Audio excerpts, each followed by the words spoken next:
For years, men have been taught to ignore uncomfortable truths and call it maturity. Today, that ends. Because a woman's past is not erased by love, promises, or good intentions. It is encoded into behavior, expectations, and emotional reflexes. And the man who refuses to look at that truth doesn't become noble, he becomes vulnerable. This video isn't about hate. It's about foresight. It's about protecting your future before it's negotiated away by hope and guilt. If you're truly ready to change your life, write in the comments, "I'm ready to change." Because once you make that decision, everything shifts. Here's the first truth every man must understand about women if he wants clarity instead of confusion. A woman's past doesn't disappear when she meets you. It stays active inside the dynamic. Machiavelli would have warned you of this immediately. He believed human behavior is ruled less by intention than by habit. And with women, habit is not just behavioral. It's emotional, psychological, and instinctive. When you enter a relationship with a woman, you are not meeting her in isolation. You are meeting a history of emotional patterns. Every man before you has shaped how she reacts to closeness, conflict, attention, and stability. Not consciously, not maliciously, automatically. Think of a woman who has lived through repeated short-term relationships. Even if she says she wants something serious now, her nervous system has learned something else. Intensity first, detachment later.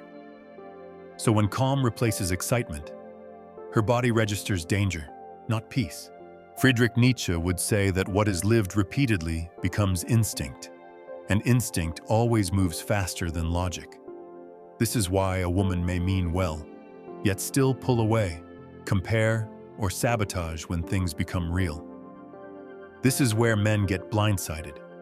She doesn't sit down and decide to compare you to past men. She doesn't plan to lose emotional intensity. She doesn't consciously think, "I'm bored now." Her past relationships do the thinking for her. A comment about an ex during tension, a sudden emotional distance when stability appears, a restlessness when the relationship becomes predictable. These moments are not random. They are old emotional reflexes activating in a new man. Arthur Schopenhauer understood this deeply. Desire never erases memory. It competes with it. And memory usually wins. This is why ignoring a woman's past is dangerous. Not because it makes her bad, but because it makes you blind. The man who refuses to look at her history doesn't escape it. He becomes subject to it. Because what you don't examine will control the relationship silently. This is not about judging women. It's about understanding how women bond, detach, and repeat patterns. Love can soften behavior for a while. Attraction can delay consequences. But pressure always reveals defaults. And when pressure comes, stress, boredom, temptation, conflict, what shows up is not who she wants to be with you. It's who she has already been trained to be with men. A man who understands this doesn't panic. He doesn't argue. He doesn't hope blindly. He evaluates. And once you truly grasp that a woman's past is not gone, only dormant, one question becomes impossible to avoid. What does repeated attachment and detachment do to a woman's ability to bond long-term? That's where the real cost begins. Here is the second truth about women that most men are never taught. Repetition destroys the capacity to attach. Bonding is not infinite. It weakens with repetition. Friedrich Nietzsche warned that what is repeated without meaning slowly loses its depth. Applied to relationships, this becomes brutal.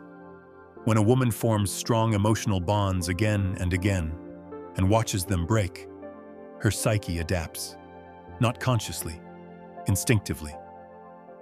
At first, attachment feels intense, then familiar, then manageable, then disposable.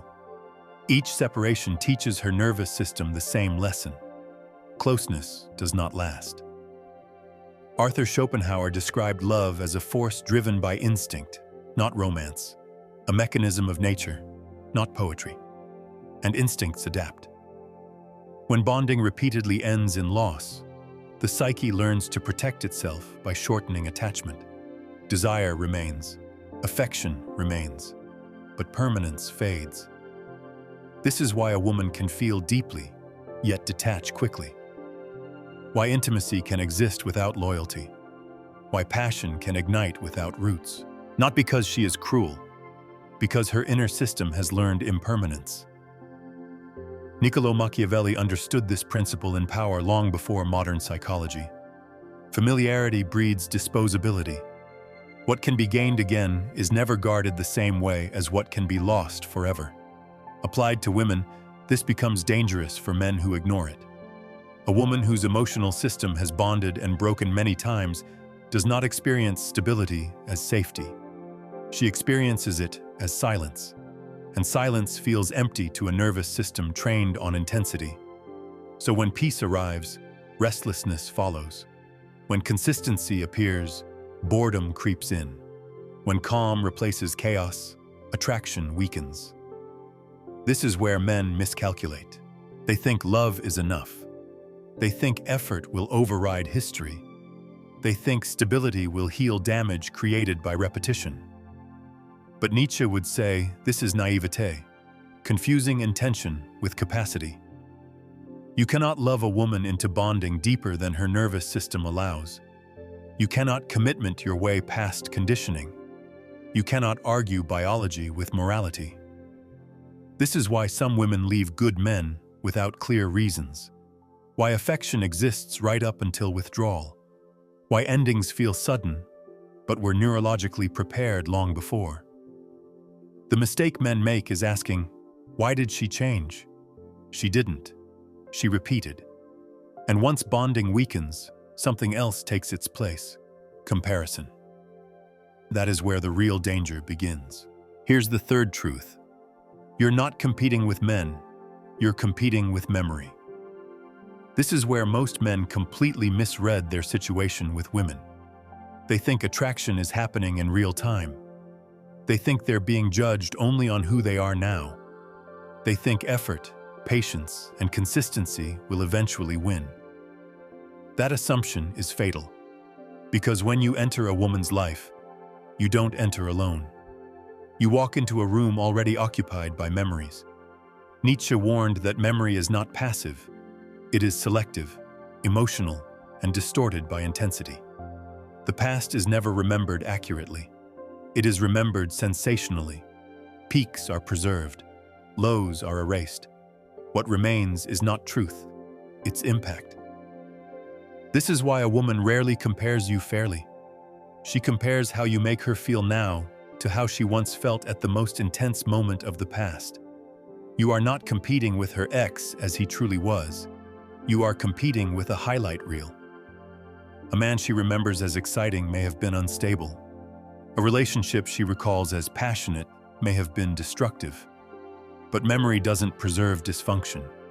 It preserves dopamine. Schopenhauer understood this mechanism deeply. He saw desire as repetition-seeking, not fulfillment-seeking. The mind chases what once stimulated it most strongly, even if it caused pain. Especially if it caused pain. This is why some women sabotage healthy dynamics.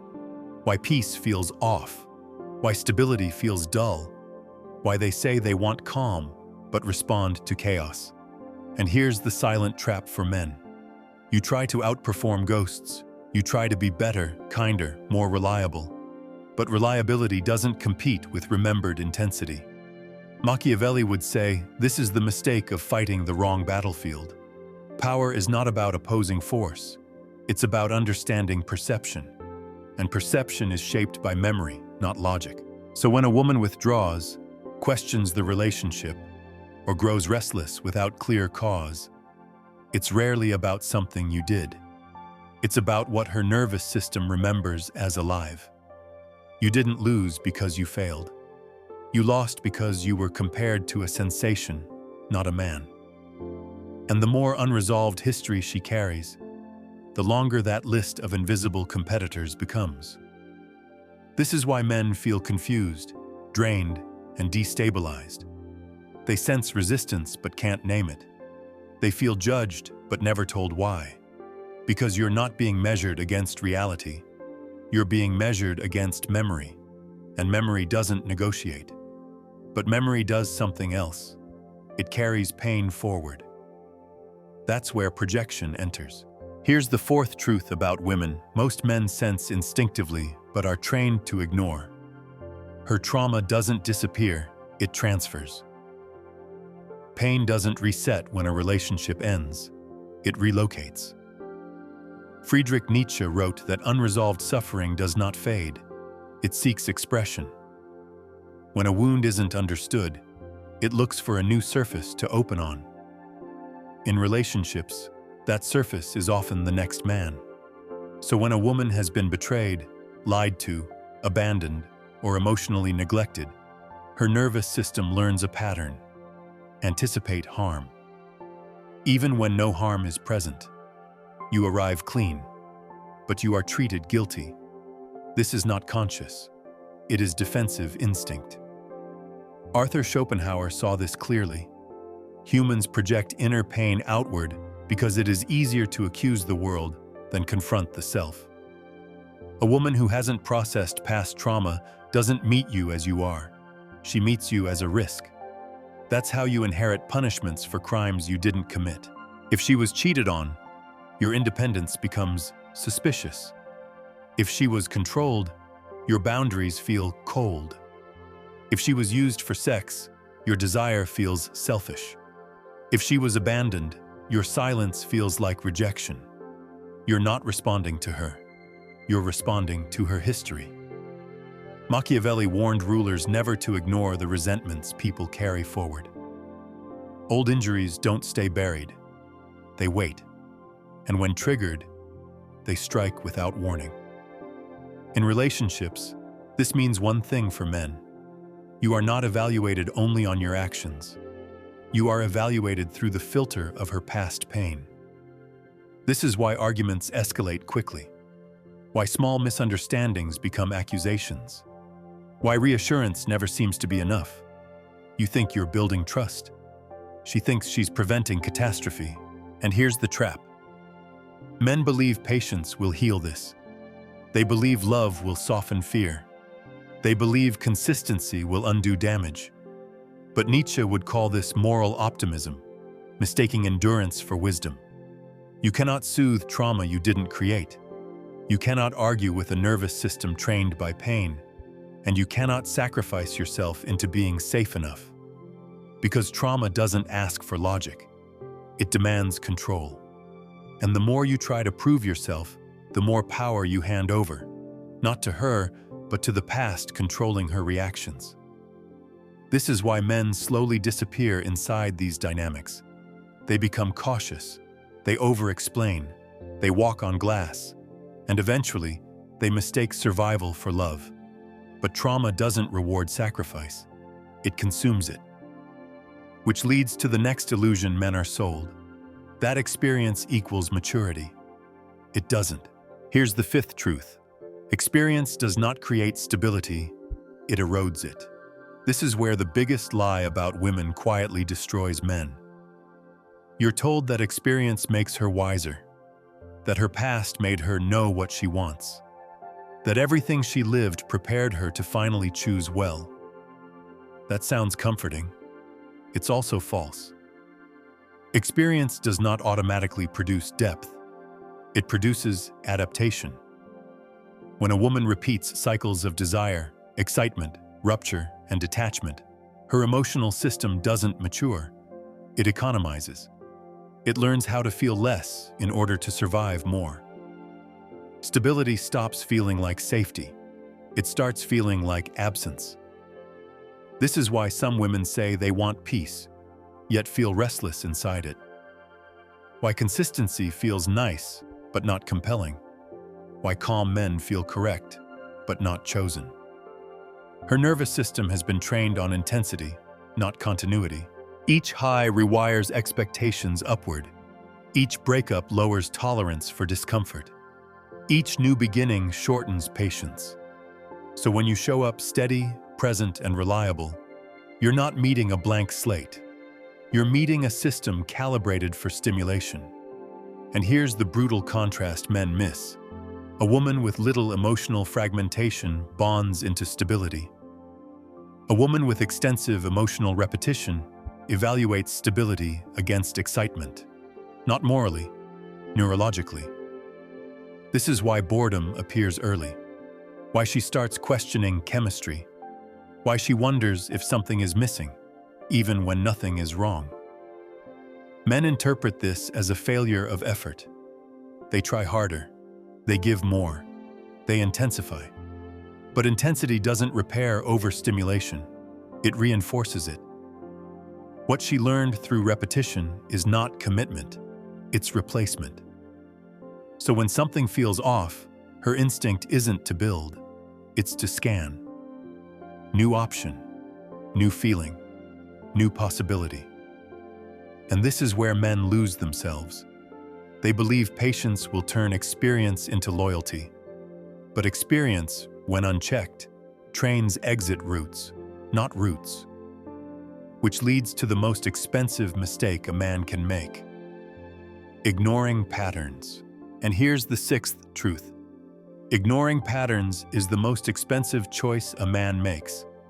This is where everything converges. For men dealing with women, this is the point of no return. Patterns are not opinions. They are predictions. Machiavelli warned that the greatest danger is not the enemy you see, but the reality you refuse to acknowledge. In relationships, that reality is simple. Past behavior reveals future cost. A woman's history is not a story, it is a trajectory. If her past shows repeated exits, unstable bonds, unresolved conflict, and constant novelty seeking, that is not growth in progress. That is a direction already in motion, and stepping into that path does not pause it, it enrolls you. Men ignore patterns because hope feels noble, because walking away feels cruel, because society punishes men who choose self-preservation. Nietzsche would call this weakness disguised as virtue, mistaking endurance for strength, sacrifice for meaning. When you ignore patterns, three things happen quietly. First, your mind fractures. You begin explaining what shouldn't need explaining. You doubt instincts that were right from the start. You normalize anxiety and call it love. Second, your resources drain. Time, energy, focus, money. You invest into stabilizing something that was never designed to stabilize. Third, and this is the most dangerous, your mission collapses. Instead of building, you manage. Instead of leading, you react. Instead of moving forward, you circle her past endlessly. Schopenhauer believed that suffering intensifies when we attach ourselves to illusions we refuse to abandon. Loving someone while denying who they've shown themselves to be is the purest form of self-inflicted pain. And here is the line men must finally cross. You are not obligated to carry what you did not create. You are not weak for choosing peace. You are not insecure for protecting your future. A woman's past will only destroy your future if you pretend it doesn't exist. Once you see patterns clearly, the spell breaks. You stop arguing with reality. You stop competing with memory. You stop bleeding for ghosts. That is not bitterness. That is discernment. And discernment is the difference between a man who survives relationships and a man who leads his life. Here's the final truth that ties everything together. A woman's past is not something you judge. It is something you understand. Machiavelli would remind you that power begins with clarity, not hope. Nietzsche would warn you that denying reality is how strong men decay from the inside. Schopenhauer would tell you that most suffering comes from loving illusions instead of truth. This was never about attacking women. It was about protecting your future. When you ignore patterns, you gamble your time, your peace, your mission. When you see clearly, you regain control. Choose with awareness. Lead with standards. Walk away without guilt when the cost is too high. Because a man who respects himself does not build his life on someone else's unresolved past. That is not fear. That is wisdom. If this opened your eyes and you're serious about becoming the man who's in full control of his life, my book is now available. The Undeniable Man, Built to be Chosen. It's a strategic guide for men who want to attract, lead, and dominate in their love life and beyond. Whether you're single or in a relationship, no fluff, no tricks, just pure, powerful strategy that will set you apart from 99% of men, and that you will actually use every day. The link is in the description. And if this video spoke to you, don't just keep your thoughts in your head. Write a comment, even just a few words. It helps you remember these lessons, and it might help someone else too. Hit the like button if you enjoyed this content, and share it with someone who, in your eyes, needs it right now. Just trust your instinct. We're all trying to get clearer, more solid inside. So let's build minds that don't break.